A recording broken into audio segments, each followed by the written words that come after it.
Jelang laga lawan Cina, ini pengakuan Emil Audero ke media Italia. Penjaga gawang timnas Indonesia, Emil Audero, merasa yakin bisa segera mendapatkan kesempatan debutnya bersama skuad Garuda pada lanjutan putaran ketiga kualifikasi Piala Dunia 2026 zona Asia.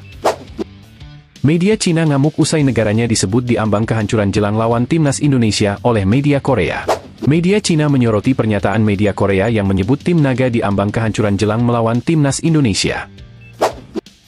Jelang lawan Indonesia, ini kata pelatih Cina. Pelatih timnas Cina, Branko Ivankovic, menyebut bahwa duel melawan timnas Indonesia akan jadi hal yang krusial bagi timnya. Tekad membara Kevin Dix jelang laga timnas Indonesia versus Cina, ini katanya.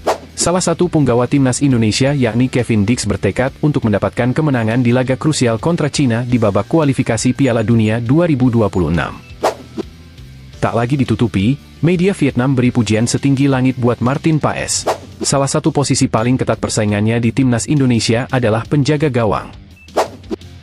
Makin terpuruk, Elkan Bagot lagi-lagi menepi di kasta ketiga Liga Inggris. Elkan Bagot kembali cedera bersama Blackpool dalam status pinjaman dari Ipswich Town. Jalani musim terakhir, bintang timnas Indonesia Kevin Dix bangga bisa jadi kapten FC Copenhagen, singgung lawan Chelsea.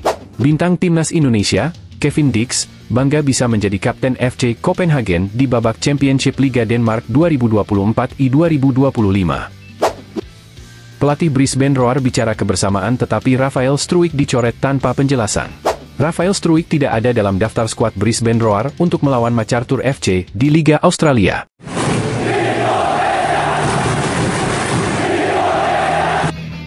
Jelang laga lawan Cina, ini pengakuan Emil Audero ke media Italia.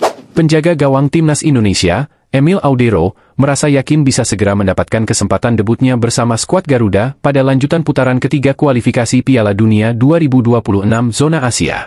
Sejak mendapatkan status sebagai WNI pada pertengahan Maret 2025, Emil Audero memang tidak langsung bisa mengukir penampilan pertamanya bersama timnas Indonesia, tepatnya saat menghadapi Australia dan Bahrain pada Maret 2025 lalu. Kiper berusia 28 tahun ini harus bersaing ketat dengan penjaga gawang andalan timnas Indonesia, Martin Paes, yang sulit digusur pada 8 pertandingan terakhir timnas Indonesia di ajang ini.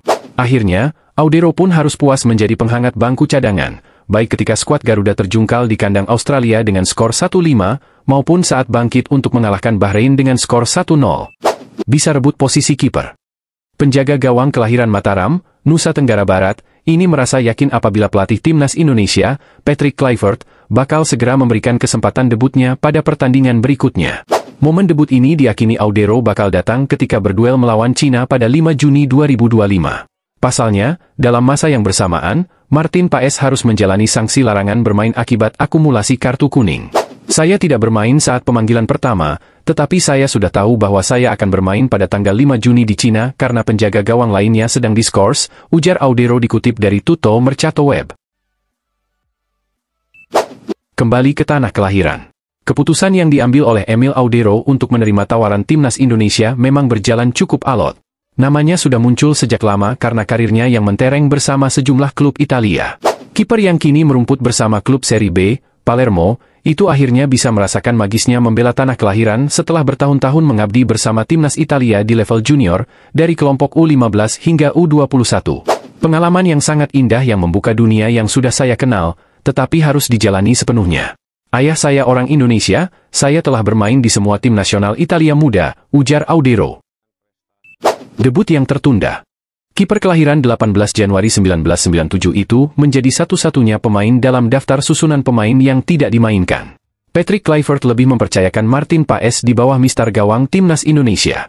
Bukan mengecilkan kualitas Emil Audero, tetapi Martin Paes dipilih karena chemistry yang sudah terbangun dengan tim. Selain itu, Paes juga selalu menjadi andalan sejak mendapatkan paspor Indonesia. Kiper berusia 26 tahun itu sudah menorehkan 3 clean sheet dari 8 caps bersama tim Garuda. Bagaimana menurut kalian?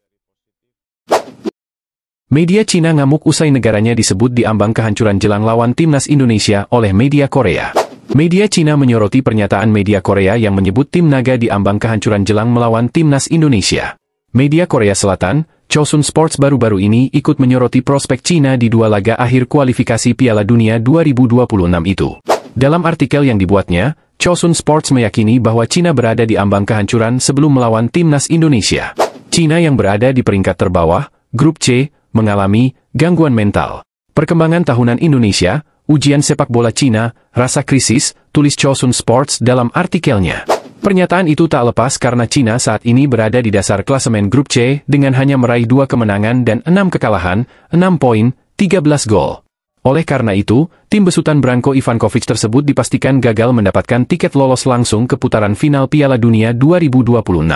Sementara itu, media Cina, Sohu menanggapi pernyataan menohok dari media Korea Selatan di atas. Menurut mereka, peluang tim naga masih ada. Namun, tim Cina masih punya peluang. Karena Asia memiliki total 8,5 tiket ke Piala Dunia di Amerika Serikat, Kanada, dan Meksiko, tulis Sohu dalam artikelnya. Sebagai informasi, 6 tim peringkat ketiga dan keempat di setiap grup akan dibagi menjadi 2 grup untuk babak playoff putaran keempat. Nasib Cina sendiri akan ditentukan pada pertandingan ke-9 dan ke-10 kontra timnas Indonesia dan Bahrain pada Juni nanti. Cina tentu takkan mudah meraih poin penuh. Sebab, Indonesia dan Bahrain juga ingin mengalahkan Cina karena tujuan mereka sama lolos ke babak playoff. Jelang lawan Indonesia, ini kata pelatih Cina. Pelatih timnas Cina, Branko Ivankovic, menyebut bahwa duel melawan timnas Indonesia akan jadi hal yang krusial bagi timnya. Sebab hasil dari laga itu bisa menentukan nasib Cina untuk lolos atau tidaknya ke Piala Dunia 2026. Cina menelan 2 kekalahan dalam laga lanjutan ronde ketiga kualifikasi Piala Dunia. Mereka kalah tipis 0-1 saat bertolak ke markas Arab Saudi, Jumat 21 Maret, dan ditekuk 0-2 saat jamu Australia di kandang, Selasa 25 Februari. Hasil ini membawa Cina tempati peringkat akhir klasemen Grup C dengan raihan 6 poin. Pelatih Cina, Branko Ivankovic, mengatakan bahwa 2 laga tersisa ronde ketiga pada bulan Juni mendatang akan jadi penentuan nasib timnya untuk lolos atau tidak ke Piala Dunia. Kemenangan saat lawan timnas Indonesia dan Bahrain akan menjaga asa Cina untuk tampil di Piala Dunia. Tentu saja masih ada peluang ke Piala Dunia. Pada konferensi pers pertama untuk putaran 3, kami mengatakan tujuan kami adalah berjuang untuk posisi 4 besar di grup, ujar Branko Ivankovic, dikutip Reuters. Ini merupakan pertandingan kunci untuk menentukan apakah kami dapat masuk ke posisi 4 besar. Saya berharap kami dapat mencapai hasil yang baik pada bulan Juni, saat melawan Indonesia dan Bahrain, dan masuk babak berikutnya, tambahnya. Timnas Indonesia raih kemenangan 1-0 saat jamu Bahrain di GBK, Selasa 25 Februari.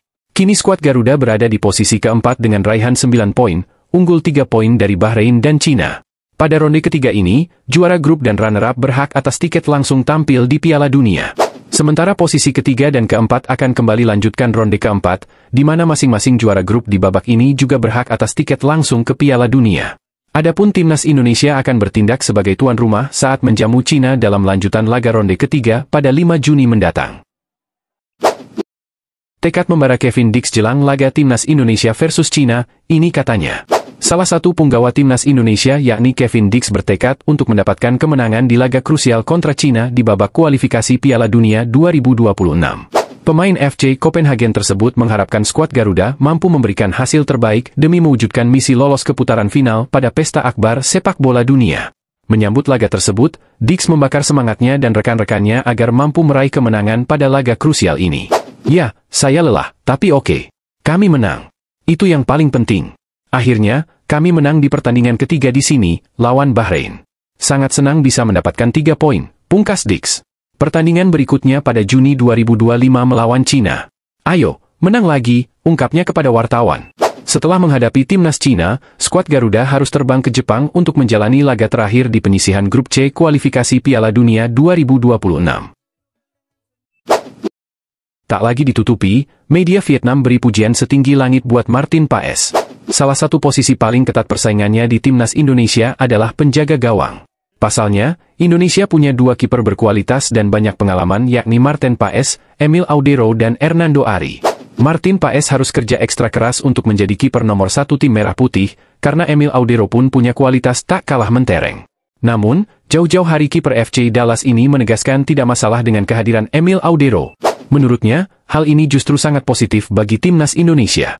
Tentu saja, siapapun yang mau datang dan bermain untuk Indonesia akan saya sambut, ujar Martin Paes.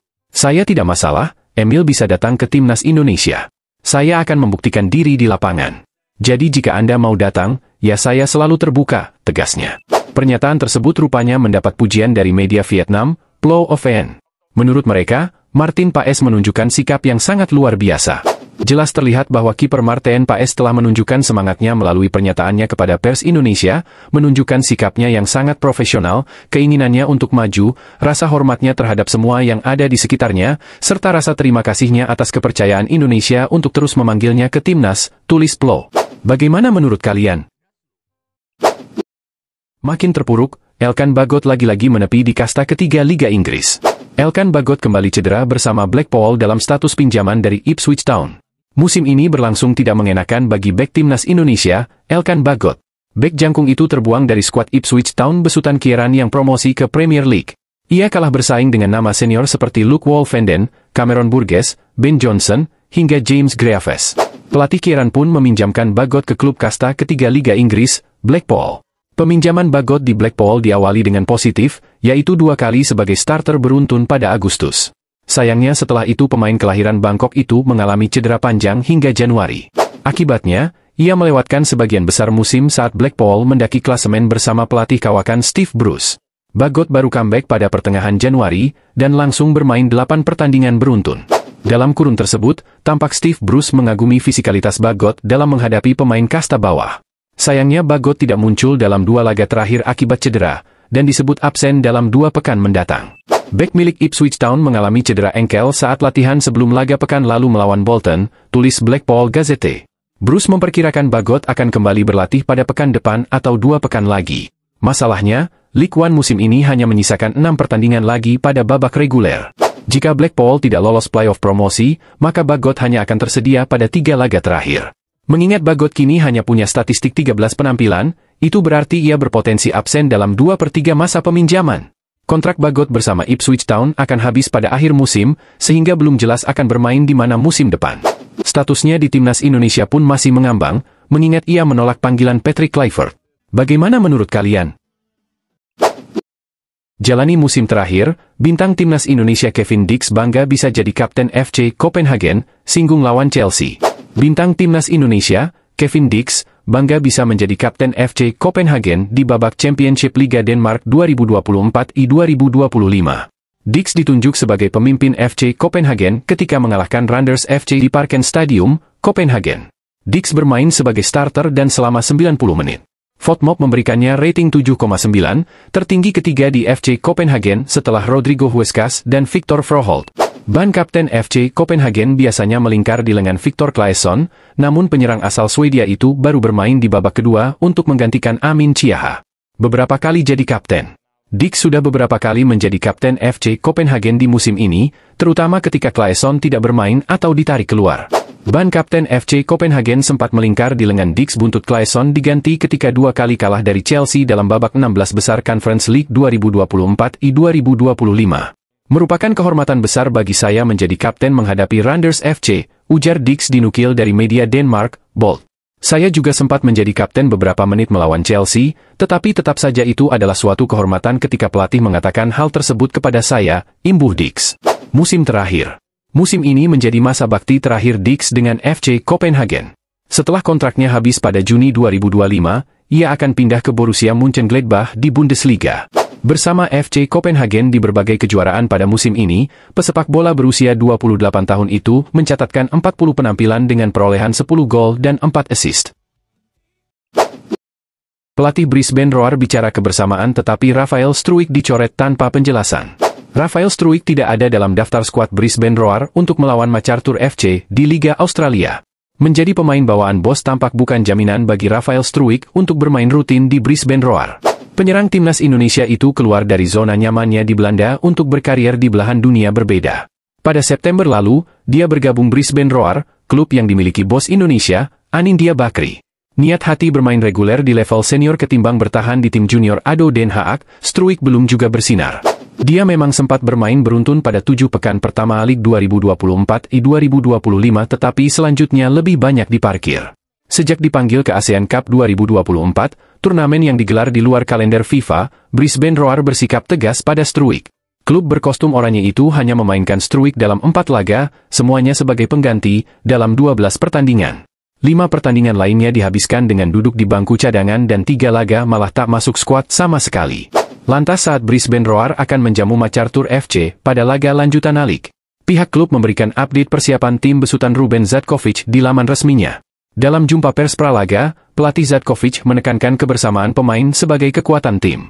Saya merasa kami berada dalam performa bagus dan ada tim di sini yang bekerja sangat keras serta tetap bersama dalam berproses, ujarnya di laman resmi klub. Kebersamaan itulah yang menjadi kekuatan kami dan kami tidak sabar menghadapi MacArthur pada Jumat malam, tambahnya. Hal yang patut dikhawatirkan, kebersamaan tersebut sepertinya tidak meliputi Rafael Struijk. Pasalnya, tidak ada nama Struijk dalam daftar skuad yang tersedia untuk menjamu MacArthur di laman tersebut. Pihak media klub memberikan keterangan untuk pemain yang absen karena cedera ataupun terkena. Absen, Jack Hingert, hukuman. Tak tersedia, Corey Brown, cedera, Ben Warland, cedera, demikian isi keterangan klub. Nama Struijk tak ditulis walaupun tidak menjalani hukuman dan tidak mengalami cedera. Itu adalah kemunduran terbaru bagi Struijk setelah dicopot Patrick Kluivert dari starting 11 timnas Indonesia melawan Bahrain. Jika sudah begini, pemain 21 tahun itu bisa mengalami homesick dan menuntut kembali ke Belanda pada bursa transfer mendatang. Bagaimana menurut kalian? TV One somasi Greg Nwokolo atas pernyataannya di podcast Deddy Corbuzier, Football Institute beri dukungan. Founder Football Institute, Budi Setiawan, menyatakan dukungannya terhadap langkah tegas pemimpin redaksi TV One, lalu Mara Satriawangsa, yang berencana melayangkan somasi kepada mantan pemain timnas Indonesia, Greg Nwokolo. Saya dukung langkah tegas Pemret TV One yang mensomasi Greg Nwokolo, ujar Budi Setiawan saat dihubungi. Menurut Budi, Greg Nwokolo yang telah menjadi warga negara Indonesia, WNI, seharusnya melakukan introspeksi diri dan mempertimbangkan untuk meminta maaf secara terbuka atas pernyataannya. Ia menekankan bahwa lalu Mara Satriawangsa pernah menjadi manajer Greg saat membela Pelita Jaya, sehingga permintaan maaf merupakan langkah yang lebih bijak. Bagaimanapun juga lalu Mara Satriawangsa itu mantan manajernya saat memperkuat klub Pelita Jaya. Ada baiknya Greg minta maaf, imbuhnya. Lebih lanjut, Budi mengingatkan para narasumber yang diundang ke stasiun televisi maupun podcast agar tetap rendah hati dan tidak menunjukkan sikap arogan. Saya menghimbau agar narsum sepak bola yang diundang ke stasiun televisi dan podcast agar ingat bahwa kaki kita ini masih menginjak bumi, jadi nggak perlu sombong dan arogan dalam berpendapat, tegasnya. Sebelumnya, lalu Mara Satriawangsa mengungkapkan keberatannya atas pernyataan Greg Nwokolo dalam podcast Deddy Corbuzier. Greg menyebut bahwa honor yang diberikan TV One kepada narasumber berada di bawah Rp500.000, bahkan hanya Rp200.000. Menanggapi hal tersebut, lalu Mara menegaskan bahwa tudingan tersebut tidak benar. Ia menyatakan bahwa TV One tidak pernah memberikan honor serendah itu, termasuk kepada Greg saat menjadi narasumber. TV One tidak pernah memberikan honor narasumber di bawah Rp500.000 apalagi hanya Rp200.000 seperti yang ditudingnya. Makanya, kita akan melayangkan somasi kepada Greg Junior Nwokolo sehabis lebaran, ujarnya. Lalu Mara juga menambahkan bahwa Greg pernah diundang sebagai narasumber di TV One dan menerima honor di atas Rp1 juta. Kita memberi honor narsum, semua sama sampai bahkan level menteri. Terlebih pada honor seperti narsum untuk kegiatan akademik, imbuhnya. Selain itu, lalu Mara juga menanggapi pernyataan Greg yang menuding TV One memiliki agenda tertentu karena sering mengundang pengamat sepak bola Tommy Welly atau Bung Towel.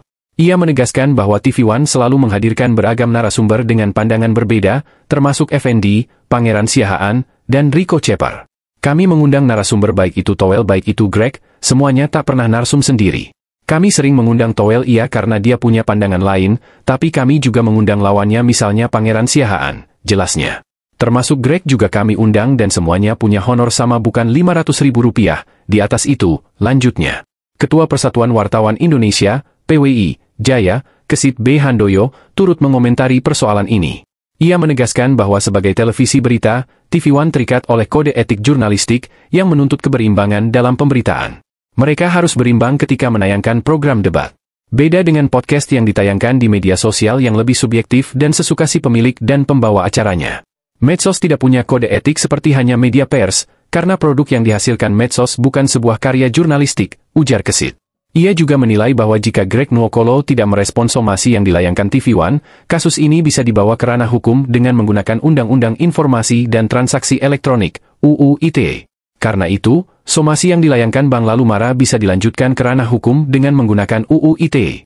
Ini jika pihak yang disomasi tidak merespons permintaan pihak TV One, lanjutnya. Bagaimana menurut kalian? Greg Nwokolo minta maaf. TV One anggap masalah sudah selesai. Masalah antara TV One dan mantan pemain timnas Indonesia, Greg Nwokolo akhirnya selesai. Secara terbuka, Greg menyatakan kalau komentarnya di podcast Deddy Corbuzier sama sekali bukan untuk menyinggung TV One. Sebelumnya, diberitakan kalau Greg menyebut TV One memiliki agenda karena sering mengundang Bung Towel sebagai narasumber. Maksud Greg rupanya lebih menyindir Bung Towel yang kerap memberikan kritikan kepada ex-pelatih timnas Indonesia, Shin Tae-yong. Maksud aku adalah si orang yang datang ke TV One untuk menjelekkan pelatih yang selama 5 tahun membela timnas Indonesia dan mendedikasikan dirinya untuk bantu timnas Indonesia, itu sangat tidak bagus, kata Greg. Greg juga sempat menyebut honor di TV One sebagai narasumber di bawah Rp500.000. Pemain kelahiran Nigeria ini meluruskan sebenarnya dia tidak mempermasalahkan mengenai honor. Bukan menyinggung TV One atau rate-nya. Rate berapapun TV One itu hak mereka dan aku pernah datang dan aku nggak pernah minta duit, ujar Greg. Ini bukan soal honornya. Kalau ada yang salah paham, saya minta maaf ke TV One. Tetap kita dukung timnas dan bangun opini yang sangat positif untuk bangun sepak bola Indonesia bukan sebaliknya, jelas ex-pemain Persija Jakarta ini. Pimpinan redaksi TV One, lalu Mara Satriawangsa menyambut baik klarifikasi dari Greg. Dia menilai masalah sudah selesai dan ini bagus jelang Lebaran. Saya sudah membaca klarifikasi dari Greg Nwokolo. Bahwa dia tidak punya niat intensi seperti yang dipersepsikan dan dia minta maaf kalau ada persepsi seperti itu, kata lalu Mara. Kami menerima apa yang disampaikan Greg dan saya berharap Greg bisa menjadi pundit yang baik. Kalau bisa menjadi asisten pelatih Patrick Kluivert misalnya, lanjutnya. Bagaimana menurut kalian? Apa kabar Persipura, tim kebanggaan masyarakat Papua yang kembali berjuang di Liga 2 Indonesia? Kompetisi Liga 2 musim 2025-2026 akan siap kembali bergulir lagi. Adapun rencana kompetisi kasta kedua di Liga Indonesia tersebut akan mulai bergulir pada pertengahan Agustus atau awal September 2025 nanti. Adapun PSSI sejauh ini belum menetapkan jadwal resmi dan format yang nanti dipakai pada Liga 2 musim ini. Namun sudah dipastikan sebanyak 20 tim yang akan berpartisipasi pada Liga 2 musim ini. Adapun 20 tim tersebut diantaranya 14 tim yang merupakan tim bertahan di Liga 2 dan 3 tim promosi dari Liga 3 dan 3 tim lainnya dari degradasi Liga 1. Sementara itu Persipura Jayapura merupakan salah satu tim yang akan kembali berpartisipasi di Liga 2 musim 2025-2026. Mutiara Hitam harus kembali berjuang di Liga 2 musim ini, setelah mereka gagal lolos ke Liga 1 musim 2024-2025 lalu. Adapun Persipura harus berjuang mati-matian untuk tetap bertahan di Liga 2 musim ini. Mereka harus melewati babak play-off degradasi untuk menentukan mereka bertahan di Liga 2. Sayangnya harapan besar masyarakat Papua agar tim kesayangan mereka bisa kembali ke Liga 1 belum bisa terwujud. Masyarakat Papua kini kembali berharap agar Persipura di musim kompetisi Liga 2 musim ini bisa melakukan persiapan yang lebih matang lagi. Mereka pun meminta agar manajemen sesegera mungkin menyiapkan tim Persipura jauh-jauh hari sebelum kompetisi Liga 2 musim ini bergulir lagi. Hanya saja sampai saat ini belum ada tanda-tanda untuk meramu kembali skuad Persipura musim ini.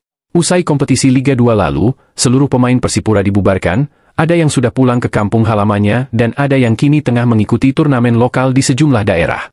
Dari semua pemain Persipura lalu, memang masih ada yang terikat kontrak, namun ada sebagiannya sudah putus kontraknya karena hanya dipakai semusim kompetisi. Kini warganet ramai-ramai menanyakan kabar Persipura saat ini. Maklum mereka ingin agar Persipura jauh-jauh hari lakukan persiapan untuk merekrut pemain. Selain itu mereka juga menyarankan kepada manajemen Persipura agar musim ini bisa mengontrak pemain yang jauh lebih siap. Mereka juga menyarankan agar segera mengikat kontrak kepada Ramai Rumakiek agar tidak pergi atau berlabuh di tim-tim lain. Apalagi saat ini Ramai Rumakiek tengah banyak diincar oleh klub-klub Liga 1 yang ingin memakai jasanya di kompetisi Liga 1 musim depan. Tak bisa dipungkiri jika Ramai Rumakiek kini diminati banyak klub, ia adalah salah satu pemain muda Papua yang cukup bersinar di Liga 2 musim lalu. Bersama Persipura Ramai Rumakiek menjadi salah satu pemain yang diandalkan dan tentunya kehadirannya membawa dampak luar biasa bagi Persipura. Ramai Rumakiek juga menutup kompetisi Liga 2 tahun lalu dengan menempatkan dirinya sebagai top skor. Ia berhasil mencetak 22 gol, capaian ini patut diapresiasi karena satu-satunya pemain lokal yang bisa bersaing dengan pemain asing di Liga 2. Kini masyarakat Papua dan pecinta Persipura menunggu tim kesayangan mereka melakukan persiapan lebih awal di musim ini. Bagaimana menurut kalian?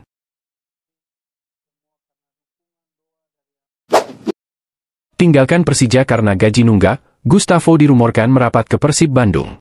Gustavo Almeida, striker tajam asal Brasil, menjadi sorotan setelah dikabarkan memilih hengkang dari Persija Jakarta. Ia disebut-sebut sudah tak betah karena masalah gaji yang tak kunjung dibayar. Nama Almeida pun mencuat di bursa transfer paruh musim, terlebih dengan ketertarikan dari klub rival, Persib Bandung. Persib Bandung dikenal sebagai tim dengan kondisi finansial stabil di Liga 1. Hal ini menjadi salah satu alasan kuat kenapa Almeida tergoda hijrah ke Maung Bandung. Di sisi lain, keberadaan kompatriotnya seperti David da Silva dan Ciro Alves menambah daya tarik tersendiri. Persib juga sedang mencari striker baru menyusul kepergian Castanheira ke timnas Suriname. Dilansir dari kanal YouTube HF Sport, drama menunggaknya gaji di Persija membuat Gustavo dikabarkan mogok bermain. Rumor menyebut ia sengaja mangkir agar bisa mendapat sanksi larangan bermain. Tindakan ini dinilai sebagai bentuk protes terhadap manajemen. Dalam 24 laga musim ini, Gustavo sudah mencetak 16 gol, angka yang tentu menggoda bagi klub manapun, termasuk Persib. Rumor makin menguat karena Persib tengah dalam performa apik. Mereka kokoh di puncak klasemen sementara Liga 1 dengan 57 poin. Pelatih Bojan Hodak menegaskan target sapu bersih 5 laga terakhir, dimulai dari duel lawan Borneo FC. Menanggapi rencana besar Persib, Hodak mengungkap strategi matang, terutama dalam menghadapi tekanan rival seperti Dewa United dan Persebaya. Keunggulan poin disebutnya sebagai modal mental yang berharga dalam perebutan gelar. Kepindahan Gustavo bisa menjadi suntikan moral tambahan bagi skuad Maung Bandung. Apalagi mereka masih berpeluang besar menyegel gelar juara musim ini. Drama ini menambah panasnya persaingan Liga 1. Jika benar bergabung, kehadiran Gustavo Almeida di Persib bukan hanya memperkuat lini depan, tapi juga jadi simbol krisis internal yang tengah melanda Persija. Drama gaji ini menjadi pelajaran penting soal manajemen tim profesional. Bagaimana menurut kalian? Pemain Persija Jakarta, Hanif Syahbandi yang mendampingi Carlos Pena di konferensi pers meminta maaf tak bisa bawa pulang 3 poin usai kalah dari Madura United. Dari saya mewakili pemain mengucapkan permohonan maaf karena tidak bisa bawa poin, 3 poin ke rumah. Kami sudah berusaha semaksimal mungkin untuk meraih kemenangan. Tapi hasilnya tidak seperti yang kami inginkan. Ini cukup jadi pelajaran bagi kami. Seperti yang pelatih bilang, kami harus ambil tanggung jawab ini dan juga belajar agar ke depannya lebih baik lagi, ucap Hanif. Bagaimana menurut kalian? Dokter tim Persib, Wira Prasetya ungkap kondisi pemain Maung Bandung yang sedang mengalami cedera.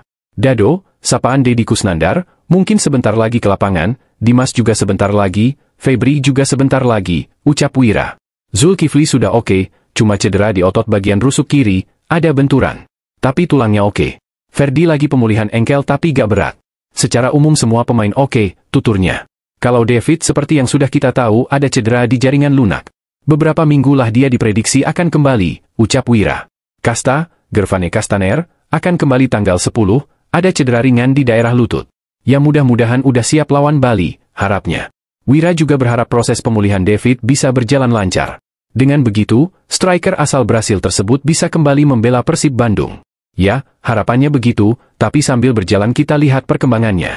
Bagaimana menurut kalian? Seolah tak percaya, pengamat sepak bola Amerika melongo kok ada Jordi Amat di timnas Indonesia. Seorang pandit sepak bola asal Amerika Serikat sekaligus YouTuber, Soltero sampai melongo seolah tak percaya ada bek kelas dunia, Jordi Amat yang berseragam timnas Indonesia. Jordi Amat merupakan pemain naturalisasi timnas Indonesia yang beberapa kali dipercaya sebagai kapten, selain Asnawi Mangkualam Bahar. Meski kini posisinya mulai diisi oleh pemain muda yang berkarir di Eropa seperti Jordi Amat hingga Mees Hilgers. Jordi Amat dipercaya bakal comeback ke timnas Indonesia yang kini diasuh oleh Patrick Kluivert. Alasannya meski sudah berumur ia tetap bermain untuk tim elit Malaysia yakni Johor Darul Tazim. Sepanjang karirnya dia pernah bermain untuk banyak klub elit Eropa. Pemain yang mendapat julukan Pangeran Siau ini bahkan pernah duel dengan pemain top kelas dunia seperti Lionel Messi hingga Cristiano Ronaldo. Salah satu momen yang diingat oleh publik sepak bola tanah air adalah saat Jordi Amat menjadi bagian skuad Shin Taeyong saat di gelaran Piala Asia 2023. Kilas balik, perjalanan timnas Indonesia di Piala Asia 2023 yang awalnya dianggap sebagai tim underdog, nyatanya Indonesia mampu memberikan kejutan di babak grup. Meski harus menghadapi ujian berat lawan-lawan tangguh seperti Irak, Jepang hingga Vietnam. Timnas Indonesia yang dihuni rata-rata pemain usia 24,3 tahun itu menampilkan permainan yang penuh semangat dan determinasi. Timnas Indonesia melakoni 4 laga di sepanjang gelaran Piala Asia 2023 dengan hasil, Indonesia, Irak, 1-3, Indonesia, Vietnam, 1-0, dan lawan terakhir adalah Jepang dengan skor 1-3. Timnas Indonesia tersingkir di babak 16 besar Piala Asia 2023 setelah disikat Australia 4-0 di Stadion Jassim bin Hamid.